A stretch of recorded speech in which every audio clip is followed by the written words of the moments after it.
Welcome back. You are listening to the home of forbidden romances. Prepare yourself, because tonight's story will leave you breathless. The steel breastplate, once a second skin of familiar protection, refused to close over his stomach, and for the first time in a decade of war, General Kalen Varric felt the icy, paralyzing grip of true terror. He stood before the full-length mirror in his private quarters, his fingers trembling as they fumbled with the leather straps of his ceremonial armor. The breath hitched in his throat, shallow and panicked. It wasn't just weight gain. It was a firmness, a slight, undeniable curve that mocked his reputation as the Iron Wolf of the North. Outside, the heavy bells of the Capitol tolled, signaling the hour of the Emperor's inspection. Kalen squeezed his eyes shut, forcing the buckles together with a grunt of exertion that bordered on pain, compressing his flesh until he felt sick.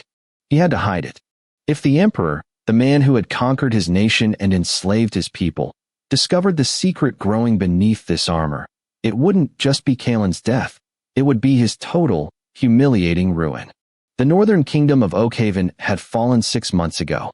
It had not been a war of attrition, but a swift, brutal decapitation led by Emperor Lucian Thorn. Lucian was a man whispered about in corners of the continent as a monster, an enigma, a rank above the dominant alphas, whose pheromones alone could bring an entire battalion to its knees. Kalen had been the general of Oakhaven's armies. He was a man presenting as a dominant alpha, tall, broad-shouldered, with hair like spun silver and eyes the color of a frozen lake. He had fought Lucian to a standstill at the Battle of the Cinder Pass. He had been the only one to ever draw the Emperor's blood. Perhaps that was why, when the capital fell, Lucian didn't execute him. Instead, he had dragged Kalen back to the obsidian citadel of the Southern Empire, collared him with a pheromone-suppressing choker, and appointed him as the captain of the Royal Guard. It was a cruel joke, the conquered wolf forced to guard the dragon's hoard.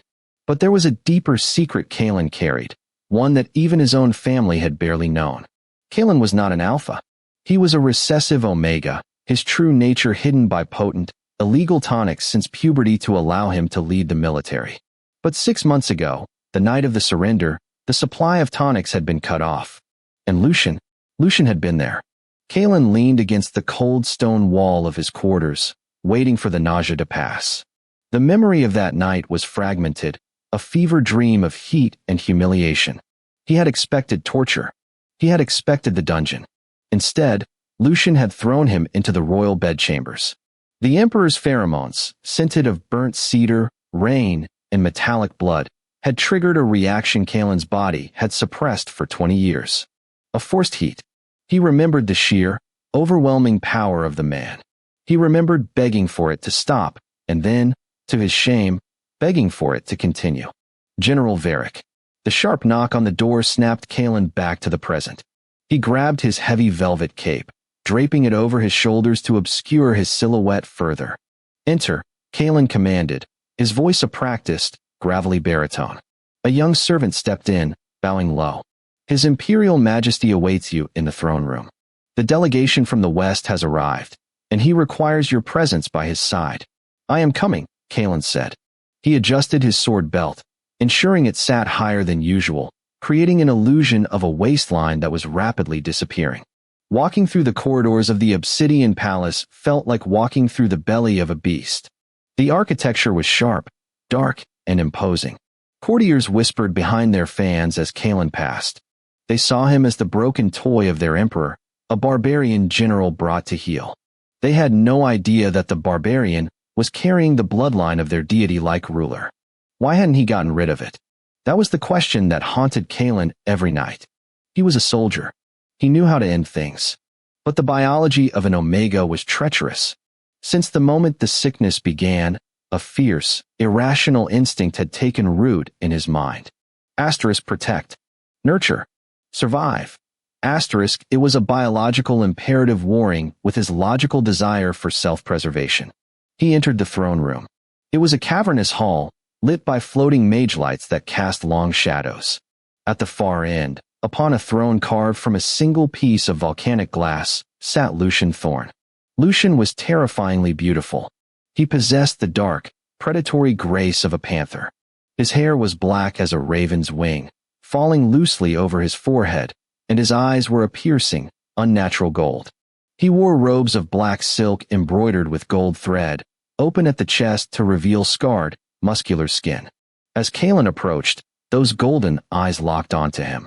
Kalen felt the weight of that gaze physically, like a touch. "General," Lucian's voice was smooth, a low rumble that vibrated in the floorboards. "You are late." Kalen knelt at the foot of the dais, keeping his head bowed. The movement pinched his abdomen painfully against the armor.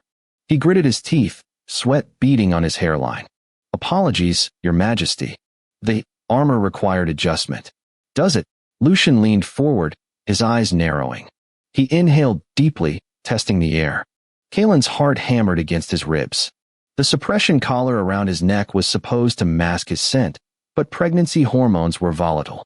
Did he smell different? Did he smell like milk in distress? "Rise," Lucian commanded. "Stand by me.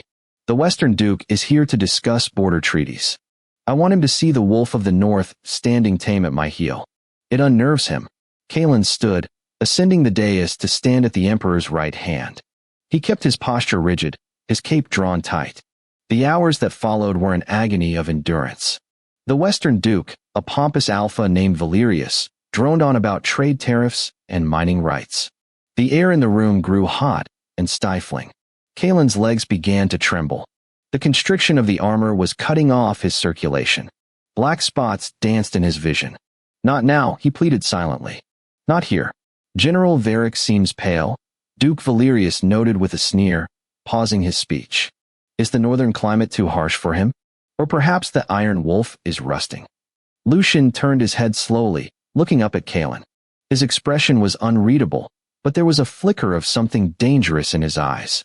Not concern. Lucian did not do concern, but possession. "General Varick is recovering from a skirmish," Lucian lied smoothly. He reached out, his hand gripping Kalen's wrist. The contact was electric. Kalen nearly flinched.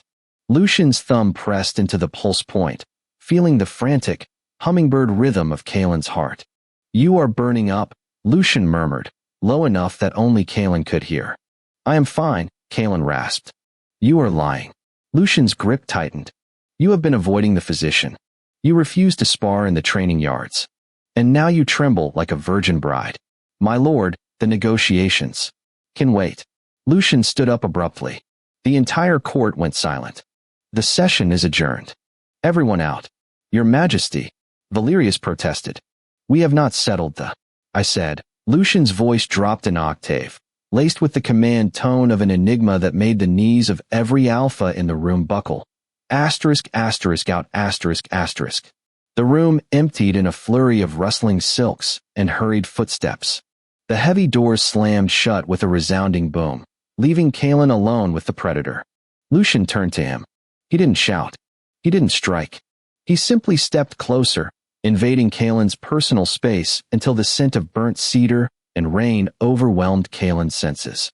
"Take off the cape," Lucian ordered. Kalen froze. "Your Majesty, I—" "Take it off." Kalen's hands shook as he unclasped the heavy velvet. It fell to the floor with a soft thud. He stood exposed in his fitted ceremonial armor. The leather and steel were stretched to their limit. Lucian circled him slowly, a shark circling wounded prey. He stopped in front of Kalen, his eyes dropping to the midsection. He reached out, his hand hovering over the breastplate. "You have gained weight, Kalen," Lucian said softly. "But only here. I have been eating well in the palace kitchens," Kalen lied, his voice thin. "Have you?" Lucian's hand moved up to the suppression collar. "Or are you hiding something else? A weapon? A stolen artifact? I have nothing to hide." "Then why does your scent change?" Lucian whispered, leaning in to brush his nose against the sensitive skin of Kalen's neck, just above the collar. Beneath the suppressants, beneath the fear, there is something sweet, something ripe. Kalen squeezed his eyes shut. "Please." "Please what?" Lucian's hand dropped to the buckles of the breastplate. "Please stop? Or please find out." With a sudden, violent movement, Lucian undid the buckles. The tension in the leather released with a snap. Kalen gasped as the pressure alleviated, but the relief was short-lived. Lucian stripped the armor away, letting the pieces clatter to the stone floor. Kalen stood in his linen undershirt. The fabric clung to him, damp with sweat. And there, undeniable and exposed, was the swell of his belly. It was small, barely a bump, but on Kalen's otherwise rock-hard physique, it was glaring. Silence stretched between them, heavy and suffocating. Lucian stared at the stomach. He didn't speak. He didn't move. His face was a mask of stone. Kalen prepared for death. He prepared for the accusation of treason, for the blade to pierce his heart. At least, he thought, I won't have to raise a child in a cage. Who? Lucian asked finally. His voice was terrifyingly calm. Which guard? Which servant dared to touch what is mine? Kalen blinked, confused. What?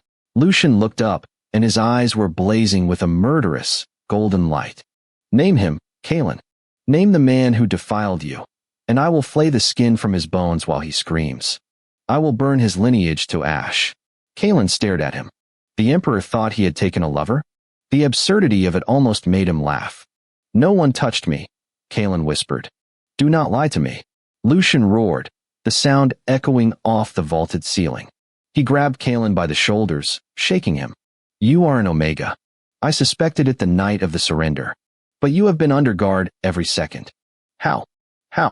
Think, Lucian. Kalen snapped. The use of the Emperor's given name a crime in itself. Use that brilliant strategic mind of yours. I have been in your palace for 6 months. I have been collared. I have been watched. Lucian froze. The rage in his eyes flickered, replaced by a rapid calculation. He looked at Kalen's face, then down at the stomach, then back to his face. He did the math. 6 months. The grip on Kalen's shoulders loosened, turning into a strange, hesitant touch. Lucian took a step back, looking as if he had been struck. The surrender, Lucian breathed. The heat. Kalen looked away, shame burning his cheeks. I tried to hide it. I thought if I could just endure until I found a way to escape. Escape. Lucian repeated the word as if it were foreign. He looked at Kalen's stomach again, but this time, the murderous intent was gone. In its place was an expression Kalen had never seen on the Emperor's face. Oh, and a terrifying, dark hunger. Lucian fell to his knees. Kalen gasped, stepping back. What are you doing? The Emperor of the Southern Continent, the scourge of the West, the obsidian sovereign, was kneeling on the cold floor before his conquered general. Lucian reached out, his large, scarred hands trembling slightly as they touched the linen shirt covering Kalen's stomach. Mine, Lucian whispered. It wasn't a question. It was a declaration of absolute truth. He pressed his face against the warmth of Kalen's belly. Kalen stood frozen, his hands hovering over Lucian's head, unsure whether to push him away or touch him. You carried my heir in silence, Lucian murmured into the fabric. You squeezed my bloodline into steel armor to hide it from me. I thought you would kill it, Kalen admitted, his voice breaking. I thought you would see it as a half-breed abomination. A threat to your pure line. Lucian looked up. His eyes were wild. Kill it. Kalen, do you know how rare this is? An enigma and a recessive Omega? This child will be a god. He stood up slowly, his hands never leaving Kalen's waist. The look in his eyes had shifted. He was no longer looking at a general or a prisoner. He was looking at his mate. Why hide it? Lucian asked, his thumb stroking the curve of the bump. Why risk the child's life with tight armor? Because I am a soldier. Kalen cried out. Because I am the Iron Wolf. I am not. I was not made to be a broodmare for my enemy. You are not a broodmare, Lucian said fiercely. He pulled Kalen closer, until their bodies were flush. You are the only being in this world strong enough to carry my legacy. You are my equal. My other half. I am your prisoner, Kalen reminded him bitterly. No, Lucian corrected.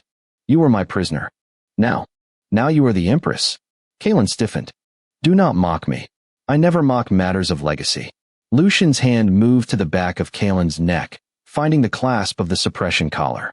And you will no longer wear this. With a sharp click, the collar fell away.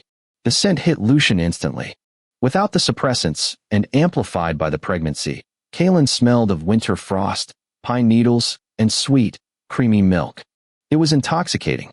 Lucian groaned, burying his face in Kalen's neck, inhaling deeply.